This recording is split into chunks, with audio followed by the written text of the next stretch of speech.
Daniele De Rossi jadi calon terkuat tangani Genoa.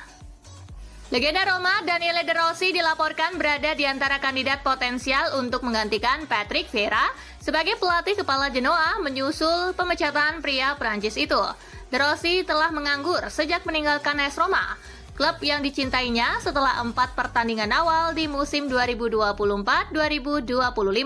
Selain De Rossi, Genoa juga mempertimbangkan nama-nama tenar seperti Raffaele Palladino yang musim lalu menangani Fiorentina.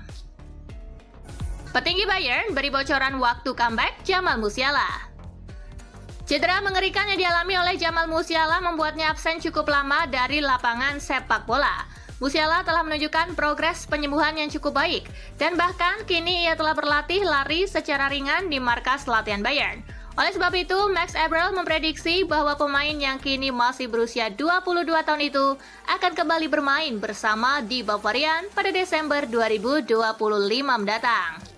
Danny Welbeck dorong kans dipanggil timnas Inggris lagi. Danny Welbeck kembali menunjukkan ketajamannya dengan mencetak gol pembuka dalam kemenangan timnya atas Leeds United. Gol tersebut sekaligus memperkuat peluangnya untuk kembali dipanggil memperkuat timnas Inggris. Penampilan Welbeck musim ini memang mencuri perhatian. Gol ke gawang Leeds United menjadi yang ke-6 baginya, menandai kebangkitan performanya di masa akhir karir profesionalnya. Phil Foden menjelma menjadi legenda. Phil Foden resmi menorehkan 200 penampilan di Premier League bersama Manchester City. 200 laga, 62 gol, dan 29 assist. Catatan luar biasa untuk pemain yang baru berusia 25 tahun. Masih muda, tapi sudah menulis namanya di antara para legenda Liga. Foden bukan lagi masa depan City, ia adalah masa kini yang sedang bersinar. Puja-puji Guardiola untuk Haaland. Pelatih Manchester City Pep Guardiola menyebut striker andalannya Erling Haaland selevel dengan 2 mega bintang Lionel Messi dan Cristiano Ronaldo. Pujian ini dilemparkan untuk penyerang asal Norwegia itu setelah membawa The Citizen menang dengan skor 3-1 atas Bournemouth. Di laga tersebut, penyerang berusia 25 tahun itu mampu mencetak 2 gol atau brace bagi timnya. Rahasia di balik Cristiano Ronaldo terus starter. Di balik Cristiano Ronaldo yang terus tampil sebagai starter dan tidak tergantikan di Al Nassr, pelatih Jorge Jesus membeberkan rahasianya.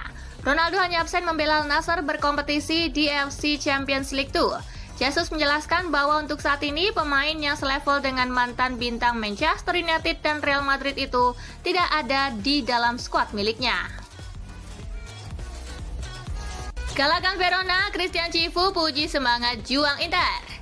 Manajer Inter Milan Christian Cifu memberikan pujian bagi penampilan apik yang ditunjukkan oleh para pemainnya pada saat mengalahkan Hellas Verona. Nerazzurri berhasil meraih kemenangan dengan skor tipis 2-1. Cifu mengaku sangat bahagia dengan kemenangan ini dan memberikan pujian bagi semangat juang yang ditunjukkan oleh para pemainnya. Mike Maignan rusak status raja penalti Paulo Dybala. AS Roma mendapat hadiah penalti saat pertandingan melawan AC Milan. Namun Paulo Dybala membuang kesempatan tersebut karena eksekusinya berhasil digagalkan Mike Maignan. Itu menjadi kegagalan pertama Dybala sebagai eksekutor penalti Roma dari 19 percobaan di semua kompetisi. Pemain Argentina itu belum pernah gagal mengeksekusi penalti dalam pertandingan kompetitif untuk klub manapun sejak 30 November 2021. Satu-satunya tim yang bisa hentikan Arsenal. Gary Neville secara mengejutkan telah mencoret Manchester City dari pacuan gelar Premier League musim ini. Neville meyakini hanya Liverpool yang berpotensi menjegal Arsenal, namun dia tetap sangat yakin trofi akan menuju ke Emirates Stadium. Keyakinan Neville mencuat setelah Arsenal kembali tampil superior. Kemenangan 2-0 atas Burnley melanjutkan laju sempurna mereka. Ini adalah kemenangan ke-9 beruntun di semua kompetisi. Eddie Howe sulit bela penampilan Newcastle United. Eddie Howe sulit untuk membela penampilan Newcastle United yang tidak dapat dikenali dalam kekalahan 3-1 mereka dari West Ham di laga lanjutan Premier League. Saya tidak bisa membela penampilan tim, sungguh mengecewakan. Setelah awal pertandingan, saya pikir kami bisa mengendalikan permainan, tetapi ternyata tidak, ujar Howe. Regis Lebris puji pengaruh Granit Xhaka. Regis Lebris memuji pengaruh Granit Xhaka terhadap Sunderland dan yakin sang pemain adalah kunci awal bagus mereka di Premier League musim ini. Sunderland hanya kalah 2 kali sejak promosi. Granit Xhaka yang telah bermain penuh sejauh ini dan mencatatkan 3 assist telah menjadi pemain yang sangat berpengaruh sejak didatangkan dari Bayer Leverkusen. Alexander-Arnold ungkap perasaannya pulang ke Liverpool. Trent Alexander-Arnold telah mengungkapkan apa arti baginya untuk kembali ke tim masa kecilnya, Liverpool, menjelang perjalanan Real Madrid ke Anfield minggu ini. Apapun yang terjadi, Alexander-Arnold sendiri mengatakan ia akan selalu mencintai Liverpool, tetapi mengakui pertandingan ini mungkin terlalu cepat baginya. Arnold menambahkan bahwa ia tidak akan merayakan jika dia mencetak gol melawan tim lamanya. Gianpiero Gasperini kecewa Roma kalah. Manajer AS Roma Gianpiero Gasperini memberikan komentar terkait kekalahan yang didapatkan oleh timnya saat tandang ke markas AC Milan. Ilupi menderita kekalahan dengan skor tipis 1-0. Gasperini sama sekali tidak menampik bahwa ia dan timnya sangat kecewa dengan kekalahan ini. Namun Gasperini tetap memberikan pujian bagi penampilan apik yang ditunjukkan oleh para pemainnya. Carrick jadi kandidat pelatih baru Wolverhampton. Legenda Manchester United, Michael Carrick dilaporkan masuk dalam bursa manajer baru Wolverhampton Wanderers. Wolves saat ini sedang mencari pelatih kepala anyar setelah memecat Vitor Pereira. Michael Carrick saat ini berstatus tanpa klub. Pria berusia 44 tahun itu menganggur setelah dipecat Middlesbrough musim panas lalu. Neymar tak pernah padam. Setelah FIFA melarang teknik penaltinya, Neymar kini menemukan cara baru untuk mengekspresikan sihirnya lewat tendangan bebas. Aturan boleh berubah, tetapi kreativitas tidak pernah bisa dibatasi. Menurut kalian gimana nih? Apakah FIFA juga bakal melarang teknik baru ini? Kontrak Alexis Saelemaekers dipercepat.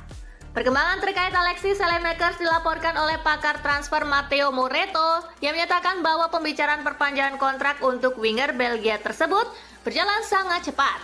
Kontrak Saelemaekers saat ini hanya bernilai sekitar 1,3 juta euro bersih per musim. Milan berencana memberikan perpanjangan hingga 2029 dengan kenaikan gaji yang substansial mengingat Saelemaekers telah menjadi starter di sayap kanan. Harry Kane pertimbangkan transfer sensasional ke Barcelona. Menurut laporan Sport, ketertarikan Blaugrana mungkin bersifat timbal balik. Kane diklaim sedang mempertimbangkan langkah ke Catalonia. Klausul pelepasan senilai 65 juta euro diperkirakan masih terjangkau bagi Barcelona musim panas mendatang. Namun proses transfer Kane tidak semudah sekedar menawarkan uang. Sesuai ketentuan klausul pelepasan, Kane diwajibkan memberi notifikasi resmi kepada Bayern pada Januari mengenai niatnya hengkang sehingga klausul baru aktif pada musim panas. Barca siap permanenkan Rashford. Barcelona dikabarkan siap mempermanenkan Marcus Rashford setelah masa pinjamannya dari Manchester United. Namun langkah itu hanya bisa terwujud jika sang penyerang bersedia menerima pemotongan gaji besar-besaran. Jika kompromi soal gaji tercapai, Rashford berpeluang besar menjadi bagian permanen dari proyek jangka panjang Barcelona. Mbappe kini ogah dibandingkan dengan Ronaldo. Kylian Mbappe telah tampil sangat mengesankan untuk Los Blancos musim ini, mencetak 13 gol dalam 11 pertandingan La Liga dan sekali lagi menunjukkan mengapa dia adalah salah satu pemain terbaik di dunia dan layak dibandingkan dengan Ronaldo yang legendaris. Namun menjadi Ronaldo berikutnya bukanlah sesuatu yang diinginkan Mbappe. Mbappe dengan cepat menepis anggapan bahwa dia bisa dibandingkan dengan idolanya. Luciano Spalletti bicara soal tekanan di Juventus. Juventus mengawali era Luciano Spalletti dengan kemenangan. Tetapi pelatih kepala baru itu menjelaskan masih banyak pekerjaan yang harus dilakukan. Spalletti mengakui tekanan bermain untuk Juve dapat membebani para pemain. Dari luar Juventus tampak sangat hebat karena memiliki segalanya yang tersedia dan dari dalam